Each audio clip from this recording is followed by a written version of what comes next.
Kalau berdasarkan perkembangan akhir-akhir ini, efek dari wabah corona yang membuat umat ya ini sedikit ada beberapa, bukannya bertikai tapi pendapat yang ini dikhawatirkan kalau terlalu dilepas akhirnya menjadi kondisi yang tidak menguntungkan.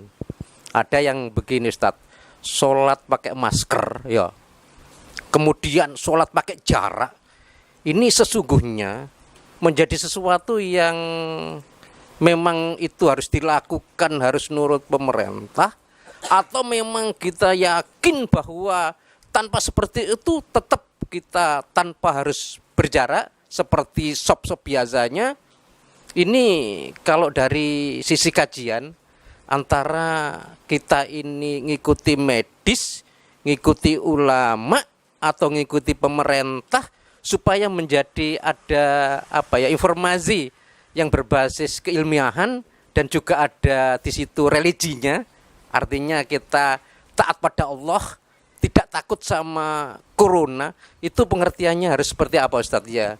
Sehingga pemirsa yang dalam posisi kurang begitu suka dengan sholat yang ada jaraknya, yang ada maskernya, sementara sebagian ataupun sebagian besar sudahlah kita ikuti saja, kita pakai masker dengan jarak tertentu, itu pun ada alasannya.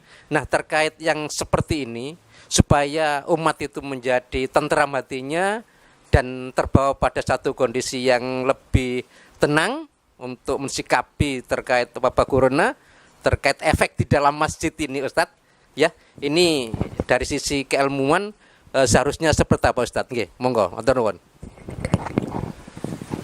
Jadi dalam keadaan sekarang ya, corona lah ya, corona, ya. Ada yang softnya sampai jarak 1 meter, ya. Ini termasuk di masjid kita kan. Kalau ketakutan bisa 5 meter Ustaz. Ketakutan lagi bisa keluar masjid, akhirnya kayak sholat lari. Itu saya nggak jelas. Itu khawatirkan ya. Bagaimana kalau misalkan kita sholatnya sampai 1 meter 1 meter? Ya. Itu sebelumnya sudah pernah saya jelaskan, tinggal nanti searching di YouTube ya. Iya, kadang benar itu dijelaskan. Lupa ya. Pada saat hari ini pemirsanya beda, itu pun kan menjadi ilmu yang baru buat sebagian itu ya. Nggak apa-apa Ustaz. Tapi saya jawab sedikit, nanti jelasnya lengkap dengan dalilnya searching. Jarak 1 meter Anwar Musaddad. Oh, sudah ada kajian sebelumnya ya. Lalu gimana kalau misalkan kita sholat jaraknya 1 meter 1 meter? Bukankah kita diperintahkan untuk sawu sufufakum fa inna taswiyata sufu min tamamis sholat, min tamamis sholat, luruskan, rapatkan. Padahal diperintahkan seperti itu. Iya, rapatkan. Nah, hukum itu bisa berubah sesuai dengan keadaan. Contoh membaca basmalah. Membaca basmalah dianjurkan benda kira-kira? Dianjurkan. Misalkan dalam keadaan tolabul ilmi kayak gini, mencari ilmu, dalam keadaan hal-hal yang baik dianjurkan membaca basmalah.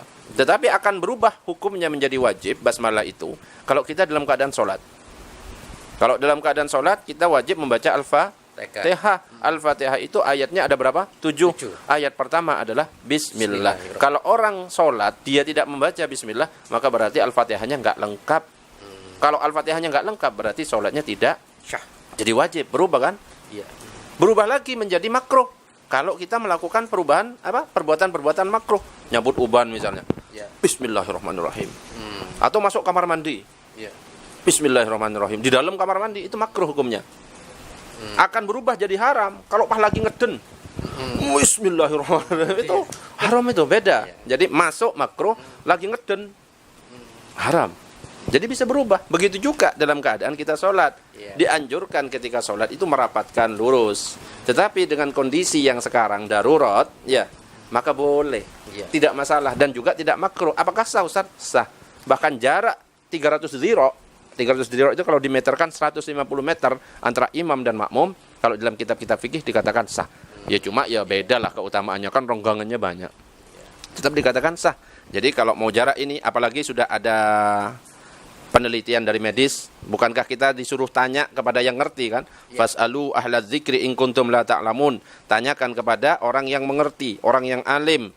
Jika kamu nggak tahu, yang tahu tentang masalah kesehatan, tentang masalah penyakit siapa? Tim medis kan? Tim medis. Berarti harus didengarkan. Yang tahu tentang masalah fikih, ulama kan? Didengarkan. Ulama mengatakan jarak 1 meter. Dengarkan. Tim medis mengatakan jangan bersentuhan. Nah, kan gitu kan.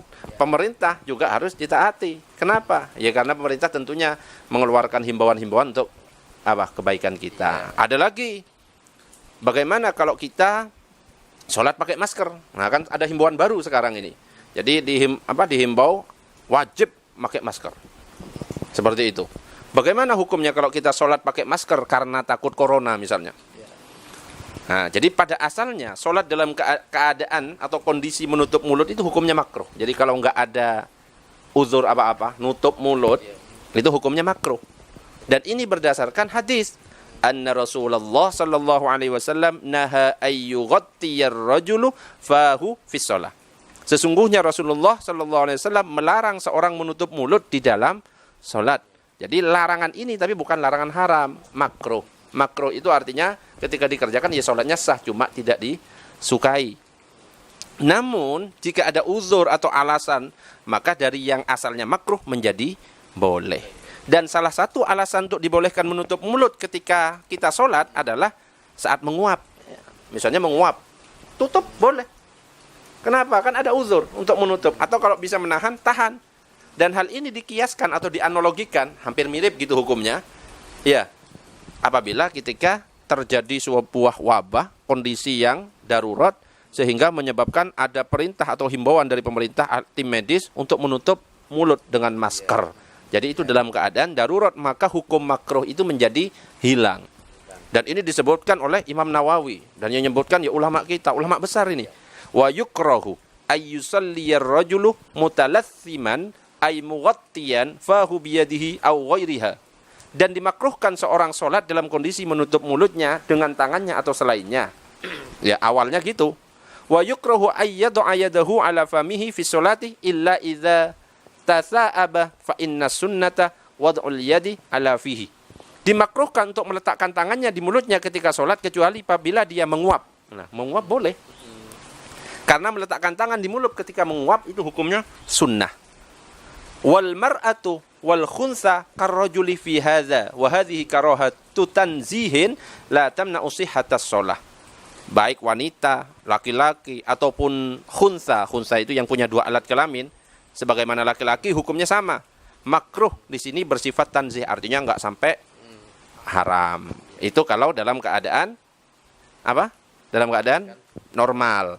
Tetapi kalau dalam keadaan uzur seperti ini, maka hukum makruh itu sudah berubah menjadi boleh. Apalagi sudah dihimbau oleh pemerintah dan tim medis. Itu tentang hukum pakai masker.